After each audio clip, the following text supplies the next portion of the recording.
Muchachos, con la gracia de Dios vamos a continuar el estudio sobre este tema histórico que es la reforma de la iglesia. La primera parte, nosotros vimos el contexto, un contexto que genera una implicación histórica que mueve a la iglesia misma a hacer una modificación, una conversión, lo veíamos.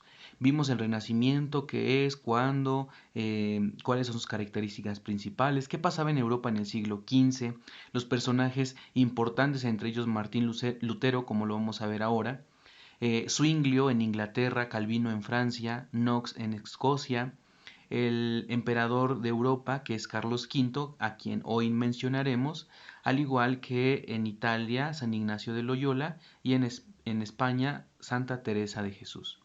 Bien, pues hoy vamos a continuar con esta segunda parte, especialmente con el conflicto que estaba aconteciendo en Europa. ¿Qué pasaba en Europa? Pues recuerdan que los sacerdotes, desde el papa, los obispos y el clero en general, estaban perdiendo su identidad sacerdotal. Es decir, tendían más hacia el gobierno, hacia el poder, hacia las riquezas, que a su identidad de santidad. Bueno, los reyes pues empezaron también a independizarse del poder pontificio, es decir, pues como tú ya tienes tanto poder, o sea, yo quiero ser diferente de ti. Y los reyes empezaron entonces a generar tal poder y tal supremacía ahora sobre la iglesia, que eran los reyes quienes ahora ponían a los mismos obispos, o sea, nombraban los reyes a los obispos. O sea, no había ya como un discernimiento, sino que los mismos reyes eran quienes elegían. Claro, se cuidaba la sucesión apostólica, pero pues no había un discernimiento. ¿Por qué? Pues porque no se estaba cuidando. O sea, aquí ya hay un verdadero conflicto. Si antes, podemos ver en la imagen, si antes había como que la iglesia lo que estaba generando era un gobierno, digamos, sobre toda la Europa conocida hasta ese entonces, ahorita se empezó a crear un grande muro y pareciera como un distanciamiento, una ruptura entre el poder y la iglesia. Algo empezó a acontecer aquí y se está cocinando. Bien, en este mismo contexto surge un personaje muy importante, Martín Lutero. ¿Quién es este hombre? Bueno, es un alemán. Él nace en Eisleben, en Sajonia, en noviembre 10 de 1483. Después de haber crecido, de tener algunas crisis personales donde perdió a dos de sus grandes amigos, él promete hacerse religioso. Es así como entra en la Orden Agustina en 1505. Un año después, el Papa Julio II ordena la construcción de la Basílica de San Pedro. Este es un acontecimiento que interesa a toda la iglesia porque en ese momento se empezó a construir el templo, digamos, más importante y más conocido de nuestra iglesia occidental, que es donde reside el Papa, allí en el Vaticano. Él es nombrado sacerdote un año después, en el 507. Es profesor de filosofía, es un hombre que le ha gustado siempre estudiar, que ha destacado mucho y es así que se fue ganando, digamos, como el reconocimiento, fue pues desarrollando sus propias virtudes, sus talentos, hasta que en 1511 lo mandan a Roma a estudiar. Y él, en su viaje a Roma, en su estancia a Roma, que es casi un año completo, poquito más, él se escandaliza completamente de lo que ahí ve, porque ve que la corte pontificia, es decir, las altas jerarquías de la iglesia, vivían entre lujos, que el clero romano vivía inmoralidades. Entonces esto le aterra a él. Él regresa a Alemania obteniendo la licencia de teología, especialización en Biblia, y cuando regresa se dedica solamente al estudio y a la predicación. Eh, Esto le pegó mucho a Martín Lutero, todo lo que vio, lo que observó. El Papa León X otorga indulgencia plenaria a quienes se confesaran, comulgaran y dieran limosna para las obras de Roma. ¿Cuál era la obra de Roma? Principalmente se le estaba dando la prioridad a la construcción de la Basílica de San Pedro. Algo pasó, porque a partir de entonces detonó en Martín Lutero una pues un dato ahí de su personalidad que no lo dejaba tranquilo y esos eran los escrúpulos. Porque cuando regresó al convento siempre vivía intranquilo por el temor al pecado. O sea, aquí Martín Lutero cometió un grave error que tú y yo podemos cometer. Tener al centro de nuestra vida el pecado y no Cristo. ¿Y esto por qué pasa? Porque hay tibieza espiritual. Muchachos, nosotros sabemos que lo primeritito para la conversión es dejar el pecado mortal y asumir las virtudes y vivir en un fuego constante para vivir siempre la vida en gracia. Pues algo pasaba en Martín Lutero que no logró superar esto y él vivía de una forma, digámoslo así, jamartiocéntrica. ¿Qué es jamartiocéntrico? Jamartías significa pecado en griego y jamartiocentrismo es centrarte en tu pecado. Bueno, pues así vivía Martín Lutero. Esto acrecentó sus escrúpulos, lo que vivió, lo que él pudo pues ser testigo allá precisamente en Roma, pues ¡fum! Lo hizo crecer todavía más en escrúpulos. Él pensó que entonces la ley de Dios era imposible entonces ya de practicar. Pero encontró una gran solución en Romanos 1, 16 y 17. Les pido que puedan ustedes poner pausa, leer la cita bíblica para que ustedes la puedan leer, la puedan contemplar y observar que ahí van a encontrar datos especiales. Una vez que hemos leído esta cita bíblica, nosotros nos damos cuenta que nos habla acerca de la fe. Y entonces Martín Lutero dio con que solo bastaban los méritos de Cristo, es decir, anulaba la libertad del hombre. O sea, no importa lo que tú hagas, los méritos de Cristo están por encima de que el hombre pueda tener un uso de la libertad para elegir lo bueno y lo malo. Por lo tanto, él pues pudo al final poder decir, peca mucho, no importa, peca fuerte, pero cree mucho y aún así te salvarás. Ojo acá porque aquí Martín Lutero empieza a ser seducido de una forma intelectual. Nosotros sabemos que los ángeles, especialmente todos los ángeles son seres meramente y totalmente espirituales. ¿Y cómo pueden incidir en nosotros? ¿Cómo pueden tener una influencia sobre nosotros? Pues es a través del mismo espíritu, especialmente en la inteligencia. Pues ahí el demonio empezó a hacer su obra y resultó ser que Martín decía, peca mucho, pero entonces cree mucho y así te salvarás. No importa lo que tú hagas, Cristo ya te ha salvado. A la par había muchos abusos de parte de la iglesia. Nosotros podemos ver de abajo hacia arriba las imágenes donde Martín Lutero, ¡pum!, ya está empezando a ser seducido. La segunda imagen, blanco y negro, una iglesia que no tiene ni siquiera color, una iglesia que está destruida, una iglesia en ruinas. Y la última imagen, la que está hasta arriba, es una iglesia pues que está tambaleante, que se quiere sostener desde donde puede, ¿no? Una iglesia que quiere edificar, que quiere crecer, pero no sabe cómo. Bueno, había unos abusos de parte de la iglesia. Los predicadores insistían en el dinero. ¿Por qué? Porque se tenía que construir este templo tan bello y tan hermoso que se logró.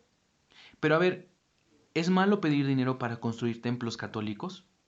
¿Es malo pedir dinero para que la fe pueda materializarse? No, no es malo. Lo malo es que tú te centres en el dinero. Que tú no pongas el dinero como un medio, sino como el fin último. Pues esto le pasó a la iglesia. Se equivocó rotundamente. Además, el logro de la indulgencia se obtenía aunque tú estuvieras mal dispuesto espiritualmente. O sea, nosotros hoy ya sabemos precisamente porque ya pasamos ese bache de la historia, ese hueco, y porque veremos al final el Concilio de Trento lo que logra es poner definición y ser muy claro en la doctrina cristiana, especialmente una recta doctrina. Pues las indulgencias se podían obtener en ese momento aunque tú estuvieras mal dispuesto. Y Martín Lutero, el 31 de octubre de 1517, presenta las 95 tesis. ¿Qué es eso? Pues son 95 ideas que él plasma donde dice, queriendo refutar a la iglesia, está mal. ¿Sí? En la número 5 nos habla sobre las culpas, que el Papa no puede perdonar nada, ¿no? Y en la número 36 nos habla sobre la remisión plenaria, sobre las indulgencias plenarias. O sea, nos plantea de una forma, digamos, intelectualmente astuta una verdad, pero una verdad a medias, que no quiere mostrarse a la luz completamente. Muchachos, así, con verdades a medias, el demonio empieza a seducir. Martín Lutero en 1517 publica entonces sus 95 tesis precisamente las va y las publica, las clava allí en la iglesia del castillo de Wittenberg. Expone una doctrina contraria a la iglesia, denuncia el uso de indulgencias como algo abusivo. Esto es verdad. Las indulgencias ya se estaban convirtiendo en abuso, en un abuso de parte de la iglesia, ya sea la iglesia que las administra y la iglesia que quiere obtenerlas. El resumen de sus 95 tesis son las tres cosas siguientes. La sola escritura, es decir, eh, solamente podemos hablar de lo que está escrito en la escritura. No se puede generar una teología alrededor ni fuera de la Sagrada Escritura, sino que solamente lo que dice la Sagrada Escritura. Pero esto de sola Escritura, bueno, es una verdad a medias, muchachos. Nosotros sabemos hoy que tenemos la Sagrada Tradición, que tenemos también el magisterio de la Iglesia. Pero él decía, no, nada de eso, solamente la pura Escritura. Recordemos que él es un teólogo especializado en Sagrada Escritura. La libre interpretación, o sea que nosotros podemos interpretar la Biblia como nosotros querramos. Bueno, este hombre está queriendo irse por el camino que él quiere. No va por el camino de la recta intención, no va por el camino de la obediencia a la iglesia, no va por el camino de predicar lo que la iglesia ha predicado siempre. No, él dice, yo quiero sobresalir, yo quiero que se enseñe lo que yo quiero que se enseñe lo que yo pienso, yo quiero que se enseñe lo que yo estoy cierto de que es verdad. Bueno, y la última es la sola fides, ahí está mal escrito, es sola fides. ¿Qué significa? Solo la fe. Lo que habíamos dicho anteriormente. Si tú crees mucho y crees fuerte, solo la fe te puede salvar. No importa lo que tú hagas, si has hecho miles de malas obras, con que tú creas fuerte que Dios te salvó, te ha salvado.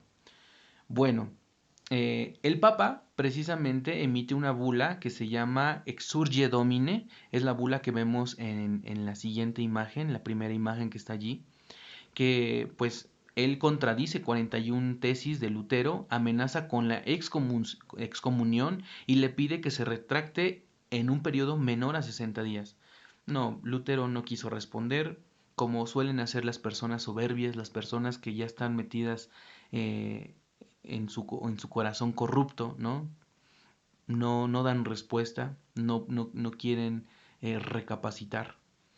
Y Lutero pues termina excomulgado, se va a España y Carlos V, que es el emperador de Europa en ese momento, precisamente el de los chocolates, le da una oportunidad para someterse a la iglesia y le dice, oye, pues recapacita y vuelve otra vez a la comunión con la iglesia. Pues no, él se niega, es entonces que Carlos V pues da la orden de quemar todos los libros de Martín Lutero. Lutero ahí en medio de sus estudiantes y con sus amigos, las personas que pues tiene alrededor, eh, puede difundir un escrito al que llama contra la bula del anticristo y nombra así anticristo al papa, ¿no? ¿Cómo es posible que este hombre vaya en contra del sucesor de Pedro? Muchachos, es que el pecado es, es nada misericordioso.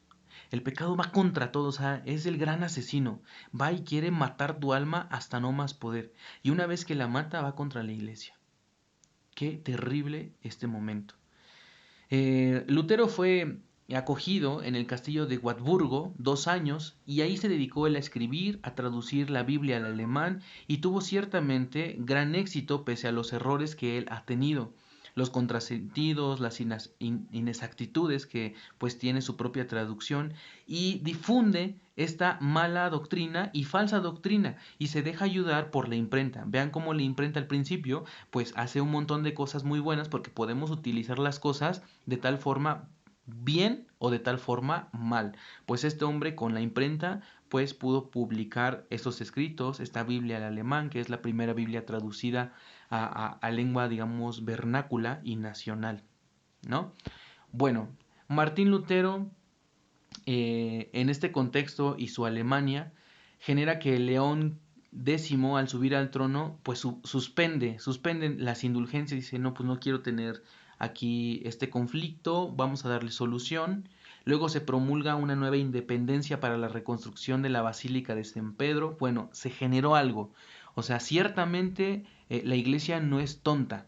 Es decir, se da cuenta de que también se ha equivocado y promulga el stop a la construcción de la Basílica de San Pedro. Después se dirá que las indulgencias es la remisión de las penas temporales y se obtiene mediante el estado de gracia. ¿De acuerdo?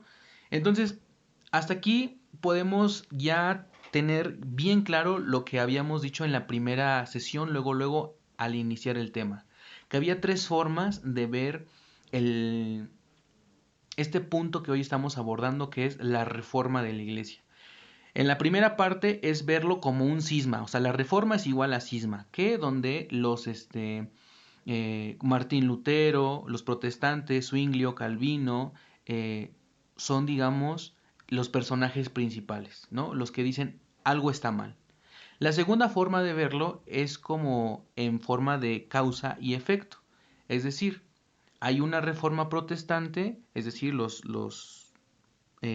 protestantes son los que dicen algo está mal y la iglesia responde diciendo esta es mi respuesta, mi contrarreforma a una causa, un efecto. Tú dices que estoy mal, lo veo que estoy mal, pues entonces actúo en consecuencia. Y el tercer planteamiento, que es sano, también razonable, es ver la reforma primero como una modificación, verla como un volver a los orígenes, es como un renovarse, es como una conversión. Ajá. Pero la conversión de qué? ¿Qué es lo que se tiene que reformar? Es la iglesia la que se tiene que reformar, pero ¿quién lo hace? Pues lo tiene que hacer la misma iglesia. Entonces, aquí vemos que vamos a hablar de una reforma. Hablamos de un pasado y un después. Ya conocimos todo el contexto anterior, que sí, Martín Lutero, Zwinglio, Calvino y demás tenían problemas, que veían cómo la iglesia estaba mal. La iglesia ciertamente se equivocó. Viene ahora, digamos, el efecto, la causa y ahora viene el efecto. O sea, ¿cuál es la respuesta de la iglesia? Lo que se llama la contrarreforma. Pero podemos ver que en una unión del primer punto y el segundo punto es como verlo como en totalidad, ¿no? Ver una reforma de un pasado a un futuro, en una reivindicación, en una conversión. Bueno, esto es lo que hoy queremos nosotros ver. Este tema de la reforma, no verlo como solamente un cisma en la Iglesia Católica, no verlo solamente como una causa, un efecto y unas consecuencias, no, sino una reforma como que un mejoramiento, una conversión.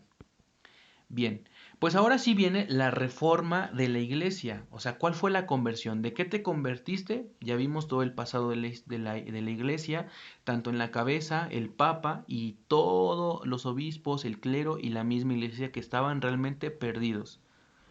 ¿Sí? Ahora vamos a ver la verdadera reforma, la verdadera conversión. ¿A qué se convirtió la iglesia? Había una reforma moral. Pues resulta ser que surge un italiano, un hombre llamado Girolamo María Francesco Matteo Savonarola. Savonarola fue un religioso dominico, predicador, italiano, confesor y gobernador de Florencia. ¿Quién es este hombre? Es realmente un hombre que se ha sacado la lotería. ¿Por qué? Porque lo que más importaba para él era que las almas mejoraran. ¿Te suena esto? ¿A alguna de las virtudes que nosotros buscamos en lazos de amor mariano? ¿Sí? ¿Cuál? Exactamente. Esta sed de las almas, este fuego encendido que no se puede apagar, pues este hombre lo tenía. Replanteó reformar la vida religiosa, moral, hasta científica, literaria y artística. Él, en un grito, en un momento en el que Florencia estaba proclamando promulgar a Cristo Rey, él dijo, viva Cristo, viva Cristo. Y Frente a ese grito, pues la gente empezó a seguirlo. Al ver también las personas que estaban alrededor de él, su testimonio de vida diaria, su fuego, él dijo, viva Cristo. Los resultados de su elocuencia fueron de tal forma, pues, favorables para la iglesia de su tiempo. Y qué es lo que él generó consigo mismo, ¿no? En la iglesia, pues que la inmoralidad desapareciera, las mujeres renunciaran a sus atavíos, el carnaval se suspendió y las iglesias estuvieran reposantes de gentiles, o sea, de personas que estaban necesitadas de Dios, que vinieran. Los gentiles, acuérdense, son los paganos, las personas que no estaban bautizadas o las personas que bautizadas viven como si no estuviera Dios. Entonces, él logró este celo apostólico, este celo por las almas, que era tanto una antorcha encendida que él empezó esta reforma moral a hacerla realmente palpitante en el corazón de la iglesia. Después surgieron dos grandes personalidades, muchachos, estos son los verdaderos reformadores, San Ignacio de Loyola y Santa Teresa de Jesús. Estos dos grandes santos que la iglesia nos ha regalado y que la iglesia en tiempos de crisis, eh, ellos fueron antorchas encendidas para que la iglesia putrefacta, la iglesia en el pecado, la iglesia en donde no tenía que meterse, saliera y saliera pues con rostro de santidad. Pues bueno, ¿qué pasaba en España? Porque España estaba regalándonos mucho. En España empezaron a escuchar los sermones de los frailes reformados. Nosotros conocemos las reformas, por ejemplo, que hizo esta gran santa, ¿no? Santa Teresa, lo que hizo San Ignacio de Loyola. Genial. Entonces, la gente también en España empieza a leer sana doctrina. Frente a Lutero, fíjense cómo la gracia y Dios siempre nos conduce por caminos correctos. Frente a Lutero, que estaba esparciendo su mala doctrina por doquier, los españoles dijeron, no, aquí vamos a leer sana doctrina. ¿Y todo para qué? Para asegurar su salvación. Miren qué bello que estas personas quisieran asegurar su salvación. Querían ir al cielo y se lo querían ganar a como fuera lugar. Bueno, pues empezaron a surgir escuelas tomistas, escuelas de la escolástica, los nominalistas y demás. O sea, estudios realmente que nos llevaran hacia una filosofía correcta y a una filosofía que nos ayudara a interpretar una buena teología. Bueno, todo esto repercutió en el Concilio de Trento. Surgieron misiones porque, bueno, tenemos que ir a reparar mucha de la mala doctrina, de la falsa doctrina y ir a proclamar la buena doctrina, ir a proclamar la verdad. Pues en Portugal tenían dirección a la India, es decir, empezaron a surgir, vamos a salir a conquistar nuevos territorios, a ver qué es lo que pasa, nuevas también estrategias comerciales, pero al mismo tiempo proclamar la buena noticia. En España se logró llegar a la isla de Santo Domingo y también a la actual México, promovidas por Fray Martín de Valencia. Recordemos que en ese mismo periodo de tiempo aconteció el gran milagro guadalupano, aquí en nuestra tierra, en México, en 1531. Al mismo tiempo, pues la Compañía de Jesús inició grandes misiones. Muchas misiones fueron encabezadas y dirigidas por este gran santo, San Francisco Javier, que muere en China en 1554 con un gran celo apostólico. España estaba en el gran siglo de oro. ¿Qué era un gran siglo de oro? Pues resultaba que la religión, pues estaba surgiendo la Inquisición, el deseo por la sana doctrina, la expulsión de los moros, de los judíos, los políticos, pues eran dirigidos por Carlos V. España se estaba enriqueciendo por el oro de las Indias, es decir, por el oro de México, por el oro que estaban sacando de acá. Pues bueno, España lo aprovechó muy bien. Un centro político y cultural del mundo en cuanto a tierras y ejército. Sucedió que en Italia las tendencias del Renacimiento, sumadas a las tradiciones cristianas españolas, generó el siglo de oro español. Ahí vemos algunas de las, en esa imagen, algunas de las personas más importantes. Ahí está Teresa, San Luis de León, San Juan de la Cruz, Luis de Granada, la revolución poética, o sea, grandes poetas que nosotros podemos ver a partir de ese siglo de oro español. Y surge, ya para finalizar, el Concilio de Trento. Todo termina diciendo, a ver, la iglesia reconoce que en verdad estaba yendo por un camino que no era el de Cristo. Los sacerdotes, los obispos, el mismo papa estaban perdiendo su identidad sacerdotal. Estaban perdiendo el rumbo, o sea, perdieron el norte, ya no sabían para dónde ir. Y todos estamos llamados a ir al cielo. Pues se perdieron. Muchos vivían en impureza. Recordamos también que hemos mencionado en la sesión pasada cómo es que siglos después Nuestra Señora, la Virgen María, en Francia, en un pueblito llamado La Salette, envía un mensaje diciendo que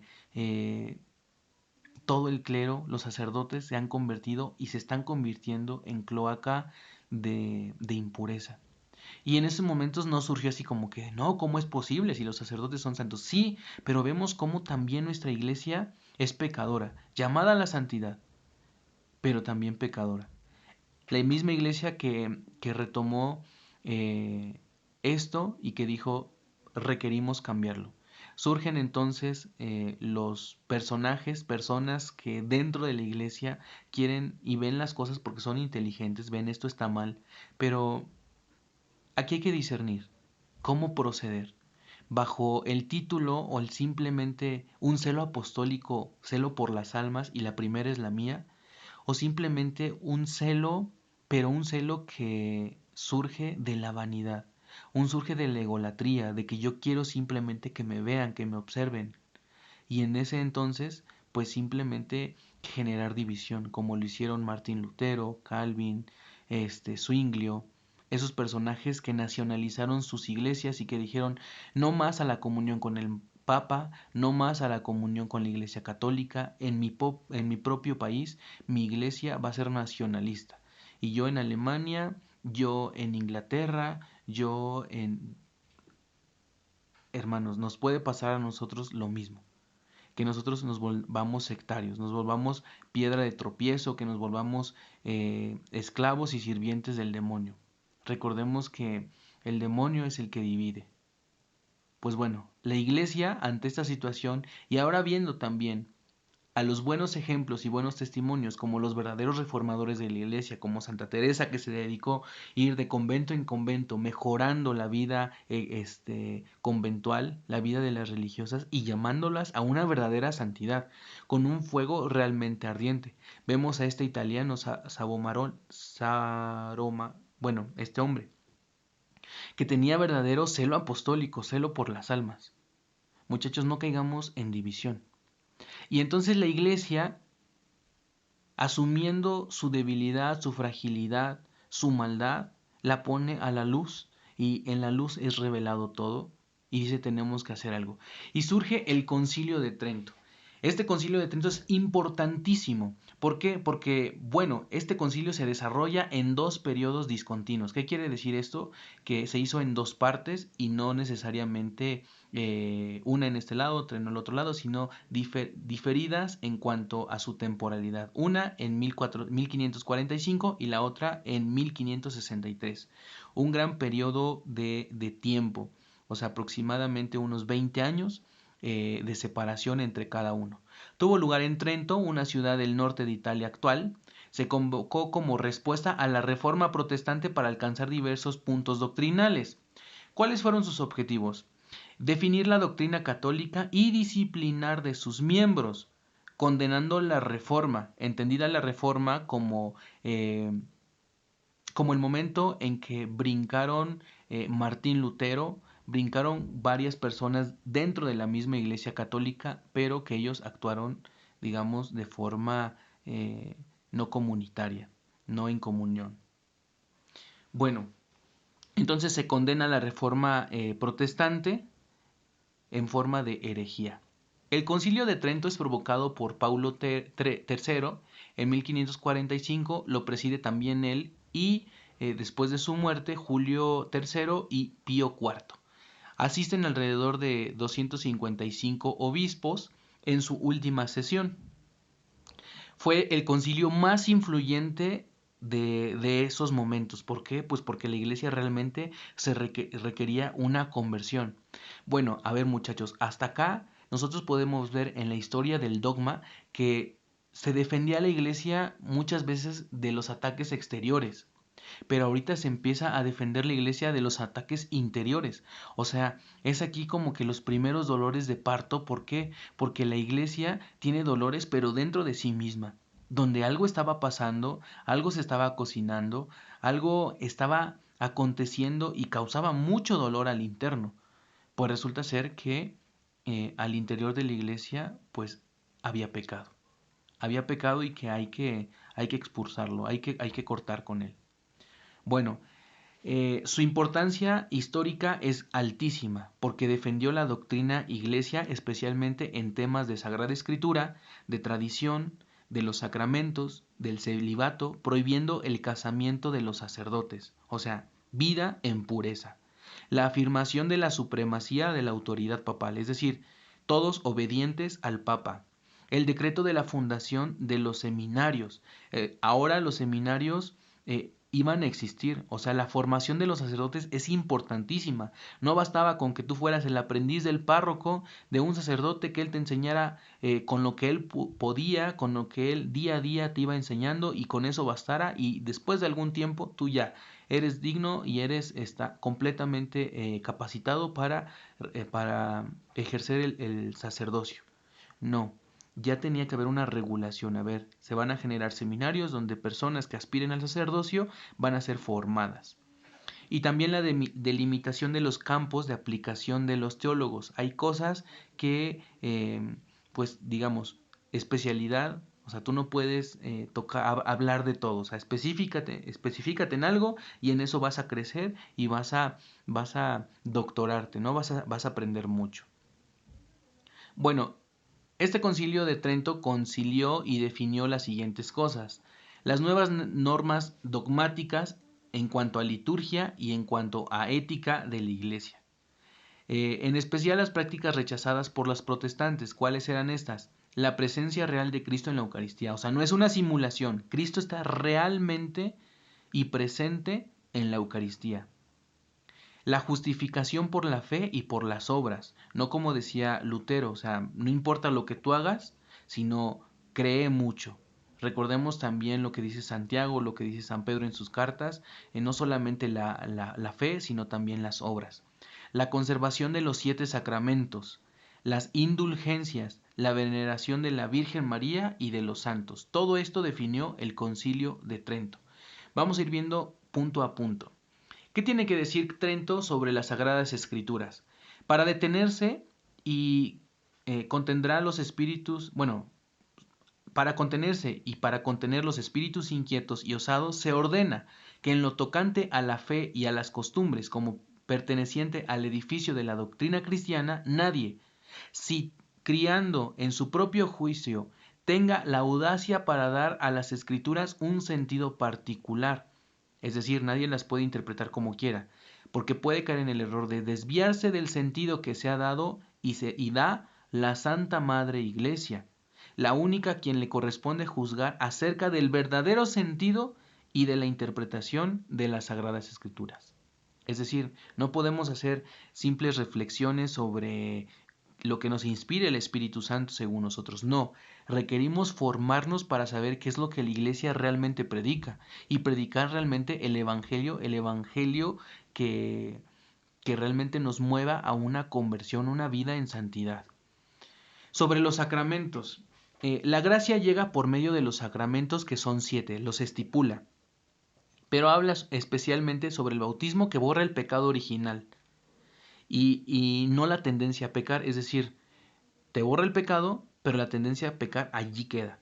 La confesión es capaz de perdonar realmente cualquier pecado cometido después del bautismo si existiese un arrepentimiento sincero. Si tú vas y te confiesas, pero no te arrepientes de corazón, aunque te hayas confesado, ese pecado no queda perdonado. La presencia de Jesucristo en la Eucaristía es real y es verdadera. Y la Santa Misa es la renovación del sacrificio del Calvario. Es decir, se renueva en la Eucaristía el sacrificio de Jesús. Hoy podemos decir que seguimos viviendo en los tiempos de Jesús, porque Jesús se sigue ofreciendo día a día. No hemos pasado de un Viernes Santo. No hemos pasado de estas 3 de la tarde donde Jesús también dijo, tengo sed, esa sed por las almas. No hemos pasado de ese momento en el que Jesús nos ha entregado a nuestra Madre Santa, a su Madre Santa, diciéndonos, hijo, ahí tienes a tu madre.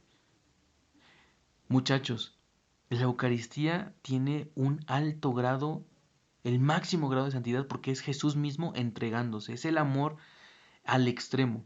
Y el sacramento del orden sacerdotal que fue instituido por Cristo para la celebración de la Eucaristía y es para perdonar los pecados también.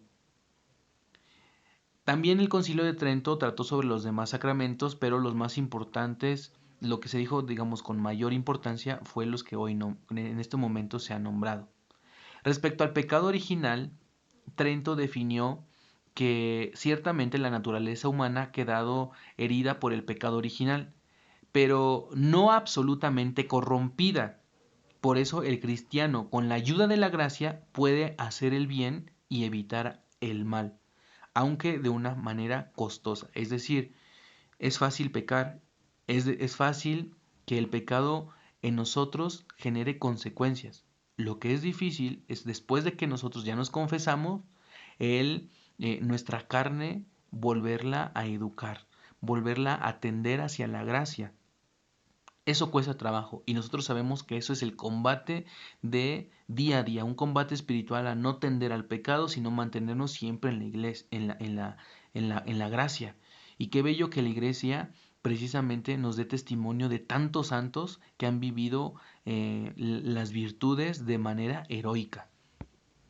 Sobre la presencia real de Jesucristo en la Eucaristía, el concilio enseña y reconoce abierta y totalmente, es decir, que todo el mundo se entere, que el augusto sacramento de la Eucaristía, después de la consagración del pan y del vino, nuestro Señor Jesucristo, verdadero Dios y verdadero hombre, está contenido verdadera, real y sustancialmente bajo las especies de estos elementos sensibles. No como nuestros hermanos protestantes, no como los nuevos grupos religiosos que hoy supuestamente se denominan cristianos, evangélicos, como se llamen, pentecostales, adventistas, que dicen lo que dijo Jesucristo allá en la última cena solamente es para recordarlo y hacer una pantomima de esa ocasión en la que comió y vivieron una fiesta con sus discípulos. No, es realmente Jesús que es verdadero Dios y verdadero hombre. Ahí está verdadero, real y sustancialmente bajo esas especies.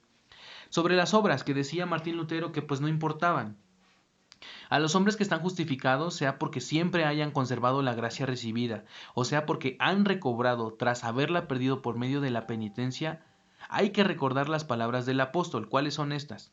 Persevera en toda buena obra, es decir, en la virtud, sabiendo que nuestro esfuerzo no es en vano, pues Dios no es injusto ni olvidará nuestras obras y la caridad que hemos recibido en su nombre.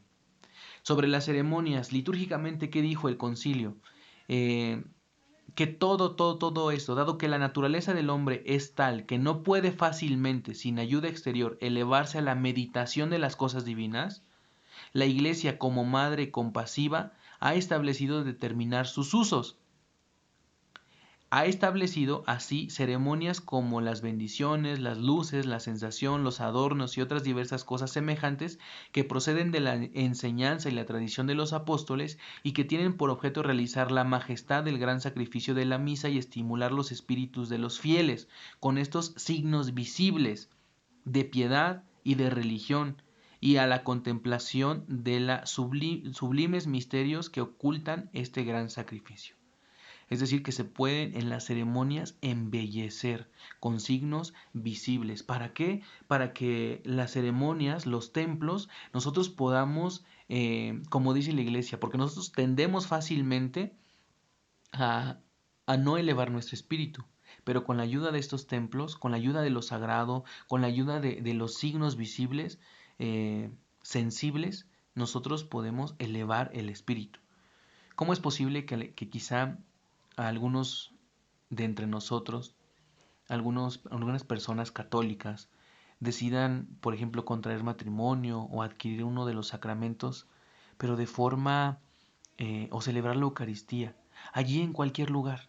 No, hay que darle valor a lo que ya dijo Trento con los templos y no desacramentalizar los sacramentos, no quitarles la gracia, no llevarlos a lugares donde no se pueden celebrar. ¿Cómo es posible que, por ejemplo, lleve, vaya algún sacerdote o algún feligrés, vaya algún católico, vaya por un sacerdote para que vaya y le bendiga su negocio, pero su negocio es un negocio de mala muerte, un negocio que no tiene nada que ver con los valores católicos ni cristianos? Ahí ya está una corrupción. Ahí verdaderamente no está Cristo. Nosotros tenemos que ser anunciadores, profetas de lo correcto, de lo que es agradable para Dios. Sobre las indulgencias, bueno, el poder de conceder indulgencias ha sido otorgado por Jesucristo a la Iglesia. ¿Qué es lo que enseña Trento? Es que sean anatematizados, es decir, sean malditos todos aquellos que afirmen que las indulgencias son inútiles o que nieguen que la Iglesia tenga el poder para concederlas. Que queden completamente, bueno, y que enseña además, que queden completamente abolidos todos los deplorables tráficos monetarios y que con objeto de ganar las indulgencias han sido causa de numerosos abusos en el seno del pueblo cristiano. ¿De acuerdo? Entonces, ¿qué manda la iglesia? Que Jesús es quien concede sobre Pedro el poder de atar y de desatar aquí en la tierra y que eso se va a mantener en el cielo. Y que entonces la iglesia tiene la completa autoridad de otorgar estas indulgencias, pero sin abusos. No se puede comprar, no se puede caer en la simonía. Recordemos cuando llega Simón a decirle a los apóstoles, yo quiero tener esas gracias, véndanmelas. Y los apóstoles dijeron, no, no, maldito seas. Bueno, eso dijo Trento sobre las indulgencias eh, plenarias. Todo lo anterior fue tema doctrinal, tema de fe, pero también Trento tocó algunas exigencias disciplinares sobre el actuar.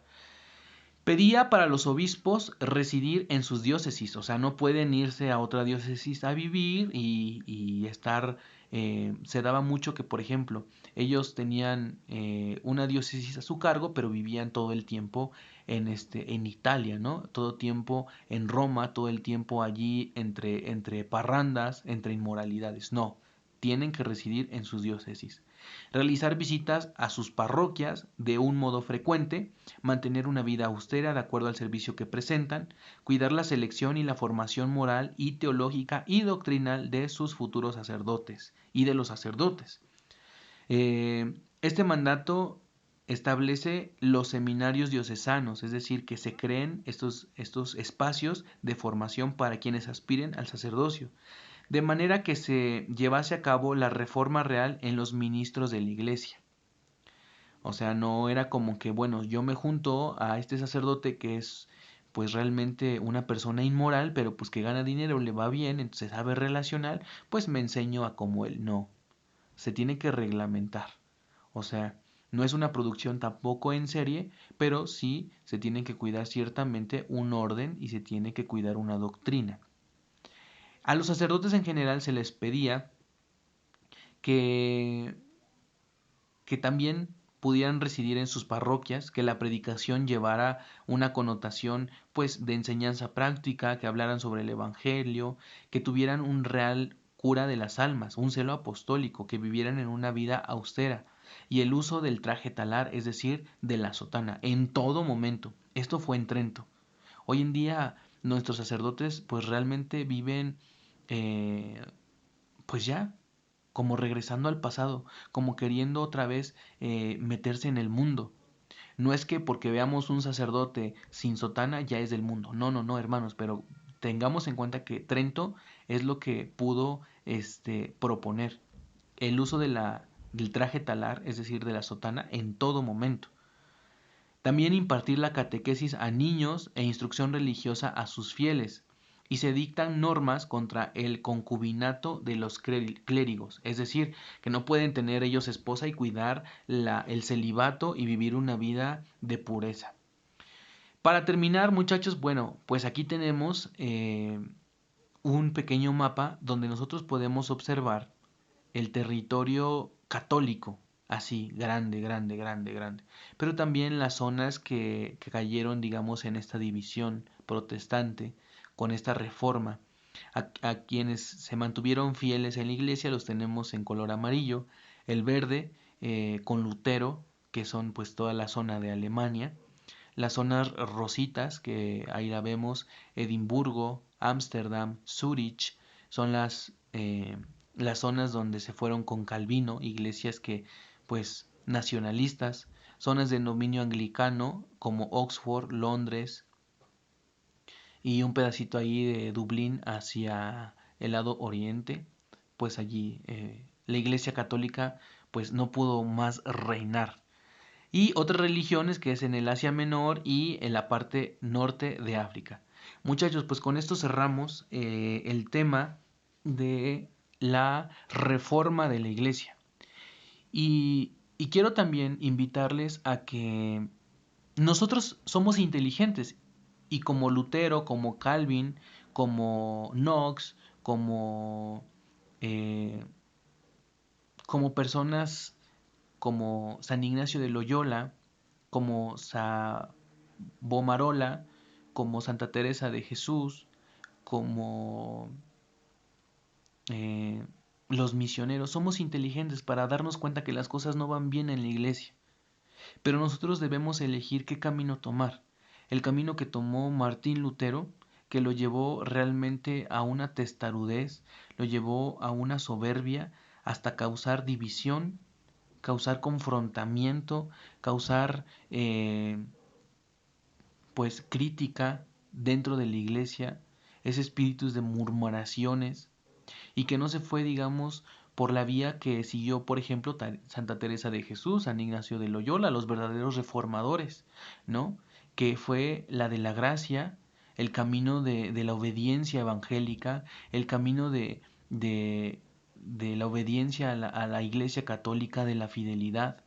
Muchachos, nosotros somos inteligentes para darnos cuenta que las cosas pudieran estar mal en nuestra comunidad, en nuestra parroquia, en nuestra diócesis, en la iglesia en general, pero nuestra inteligencia debe de estar completamente sumisa y entregada a la gracia de Dios, para que desde la gracia de Dios, desde nuestra oración, nosotros aprendamos a generar una verdadera conversión que nos haga ver un antes y un después, y no simplemente generar una división y decir las cosas están mal, yo me peleo, ya no me vengo, o sea, por una supuesta radicalidad, yo me peleo ya no más a esta comunidad, ya no más a este movimiento, ya no más a mi parroquia, porque allí están los que prácticamente, como hizo Martín Lutero, ¿no? Nos excomulgó a la iglesia, él mismo dijo que nosotros éramos pues la iglesia que estaba mal, la corrupta y demás, y entonces genera división, pero no se salva,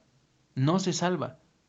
Muchachos, que no te pase nunca así, que nunca te pase a ti esto, que eres capaz e inteligencia de ver que las cosas van mal, pero moralmente, espiritualmente no fuiste capaz de denunciar y de hacer generar un cambio que nos lleve a todos a la santidad, a ser verdaderos reformadores, verdaderas personas que tengan ese celo apostólico, ese celo por las almas de ir hacia la santidad. Creo que esto es la enseñanza que nos puede dejar hoy el estudio de esta etapa de la iglesia tan bella, tan apasionante, y para quienes quieran ahondar todavía más y más y más, hay mucho que ver. Pero ojo con esto, conversión, conversión y conversión toda la vida, pero sobre todo obediencia a la iglesia, al Papa, como enseñamos acá en Lazos de Amor Mariano, como enseña la iglesia desde Trento, como enseña la iglesia con su sana doctrina.